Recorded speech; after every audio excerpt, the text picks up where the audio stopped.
Good morning. Today is July 3rd. Wala na yung ating inaalaga ang flowers. Kinuha na ng may-ari. Maulan na naman ulit dito sa amin. Nalamig na naman. Hindi na makabawi ang mga halaman dahil nalamig. July na. Malapit nang mag-fall. Ilang buwan na lang. Sana na may uminit na ng dire-diretso. So, ito yung ating flowers from Superstore na nilibre natin. Ang kapal na nung Fisaray. Fisaray, ewan ko yung ba yung tawag talaga dito. Tapos, yung ating mga petunia. Yan. Dami ng flowers. Ayan.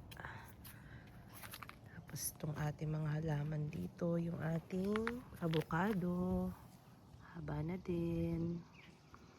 Mandarin. Tapos itong grapes, pinagtatanggal ko yung dahon kasi nagiging masukal na siya. Yan, tinanggal ko sa mga baba. Tapos tinara ko lang itong mga bagong mga tangkay. Ganon din sa kabila. Kaya para siya parang nakalbo talaga yung baba. Ayan. Para din magkaroon ng tawag dito, aeration ba tawag doon. Mahanginan yung baba. Yun. Tapos, punta tayo ngayon sa ating garden. Pinalitan namin yung aming bato sa may ganyan. Kasi nga, ang daming damo.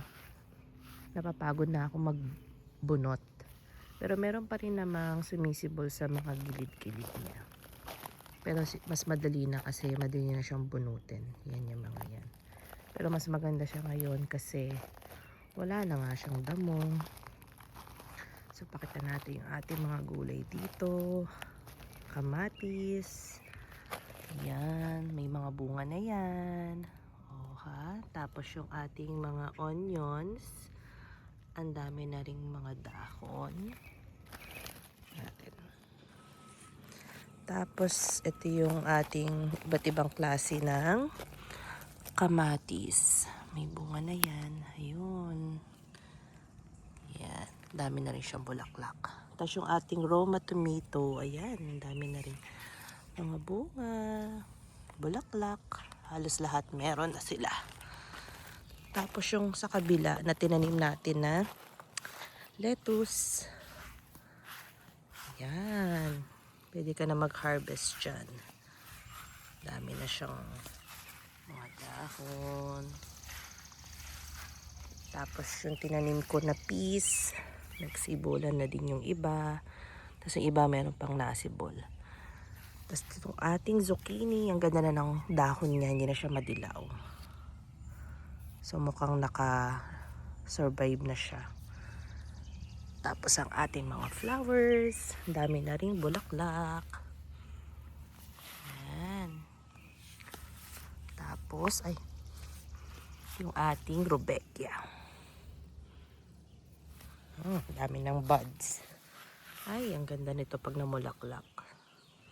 Sisave natin yung buto. Kung naambon na ulit. Tapos, itong ating okra na hindi na makabawi. Nakakaawa. Ano naman, hindi na lumaki. Hindi na nagkakadahon, namamatay. Kasi nga lumalamig. So, hindi ko alam kung mabubuhay pa ba sila, gaganda pa ba sila. Pero yung lettuce tuwang-tuwa sa weather.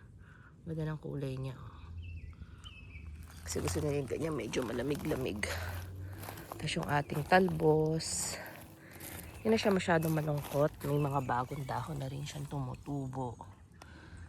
Pero, ayan. Tingnan natin. Tapos, yung ating mga sili. Maganda na rin. Ito mga jalapeno.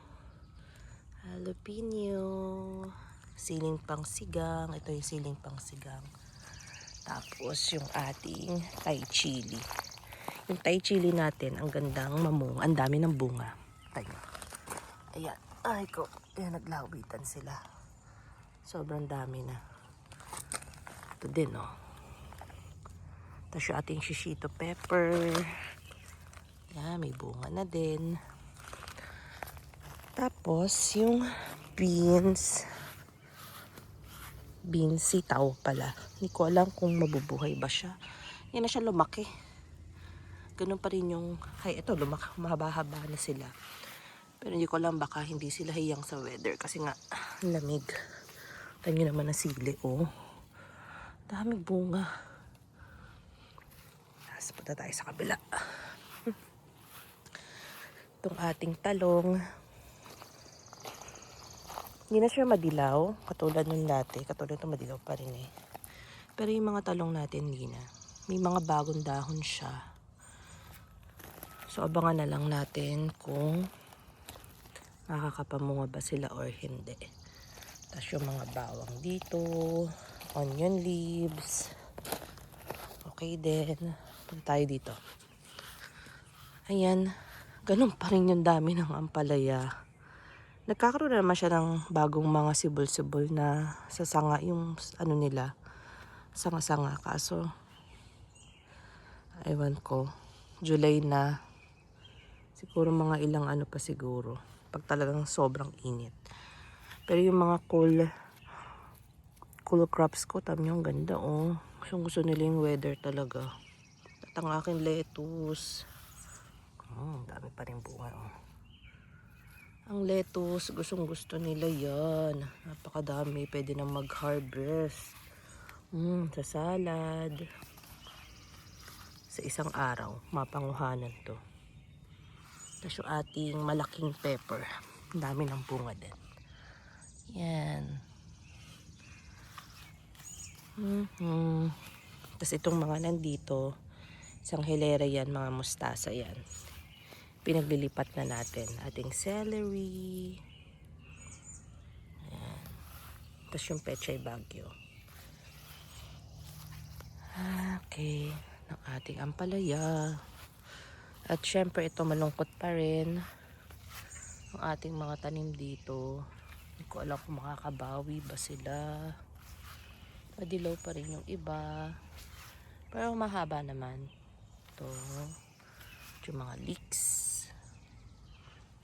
May tinanim ako doon na ano nga ba yun? Kulitis. 3 kulitis yan. Titingnan ko kung mabubuhay. Masarap din niya kasing parang talbos din. Tapos may tinanim ako dito na ayan, pinaglilipat ko. Yung ibang mga bok choy. Ito yung ating malungkot na ampalaya. Pero nahaba naman na siya. May bunga na din. Ayun. Kaso yun nga lang, di sila totally makabawi. Kasi nga, nalamig na naman. So, we'll see. We'll see. And, tapos, lipat tayo dun sa isa. Ito, sobrang nag-i-enjoy din sila. Tingnan nyo naman ang aking kalabasa. Nalalaki na ng dahon. Oh, ha? Ang lalaki na ng kalabasa. Ayan. So, wait na lang natin silang mamunga o magbulaklak. So, yun lang. Update sa ating garden. Susunod na ulit. Bye!